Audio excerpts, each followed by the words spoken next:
तर या ठिकाणी आपण क्वेश्चन नंबर 1 सॉल्व करणार आहे। तर क्वेश्चन नंबर 1 दिलेला आहे, ratio of pressure exerted by two gases is 3:2। तर प्रेशरचा रेशो दिलेला आहे 3/2 and their density are in the ratio 2:3 आणि डेन्सिटीचा रेशो 2:3 दिलेला आहे।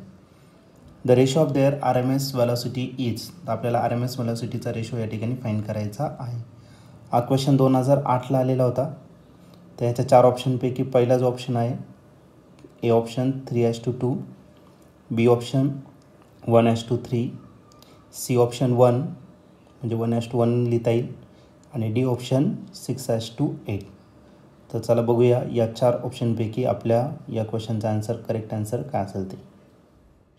तर या पर्टिक्युलर क्वेश्चनमध्ये आपल्याला प्रेशरचा या ठिकाणी रेशो दिलेला आहे। Okay, pressure exerted by gas is 3:2। तर प्रेशरचा रेशो दिलेला आहे। प्रेशर आपण रिप्रेझेंट करणार आहे कशाने, तर P1 आणि दुसऱ्याचं P2, हे दोन गॅस आहे आणि याचा जो रेशो आहे तो किती दिला आहे तर 3:2 दिलेला आहे।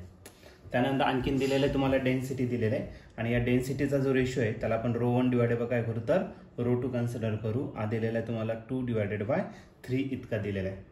तर आपल्याला रेशो फाइंड करायचा, RMS स्पीडचा या ठिकाणी रेशो फाइंड करायचा, म्हणजे काय फाइंड करायचा आपल्याला C1 डिवायडेड बाय काय करायचा C2 या ठिकाणी आपल्याला फाइंड करायचा।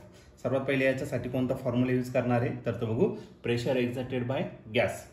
तर हा फॉर्म्युला आहे 1/3 ρ into C² RMS। RMS means root mean square velocity. एवढा RMS शब्द नाही लिहिता, मी फक्त C या ठिकाणी कन्सिडर करणार। ठीक आहे, आता एक काम करू, 2 केसेस घेऊ आणि पहिल्या केसमध्ये 1 कन्सिडर करू, दुसऱ्या केसमध्ये 2 कन्सिडर करू, दोघांचा रेशो फाइंड करून घेऊ। मग आपल्याला काय करायचं, पहिलं P1 ला डिवाइड करायचं कशाने, P2 ने। P1 ची जर व्हॅल्यू घेतली तर P1 ची व्हॅल्यू भेटेल 1/3 ρ इंटू C² RMS। मग आपण C1 कन्सिडर करू, याला ρ1, 1/3 ची काही चेंज करायची गरज नाही, 1/3 तसाच, ρ2 तसाच, C² या ठिकाणी आपण राईट केला। ठीक आहे, आता या केसमध्ये 1/3 काय झाला, कॅन्सल झाला। मग प्रेशरचा जो रेशो आहे, एक काम करू, इक्वेशन राईट करून घेऊ, P1/P2 भेटेल, इथं काय भेटला ρ1 डिवायडेड बाय ρ2 आणि या ठिकाणी जो भेटला आहे तो C1/C2, दोघांचा स्क्वेअर आहे।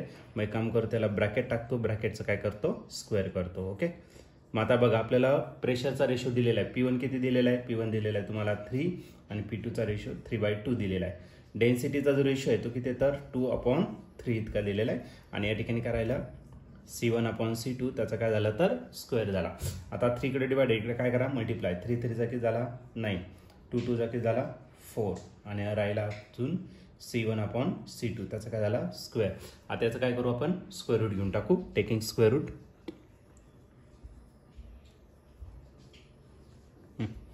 आता स्क्वेअर रूट जर घेतला तर C1/C2 जो आहे तर 9 कशाचा स्क्वेअर रूट आहे 3चा आणि 4 कशाचा आहे तर 2चा, म्हणजे हा जो रेशो आहे हा रेशो किती असेल तर पुन्हा 3:2 इतकाच असेल। आणि याच्या जर ऑप्शन जर बघितलं तर या ठिकाणी ऑप्शन नंबर ए जो आहे तो या ठिकाणी करेक्टली मॅच होतोय।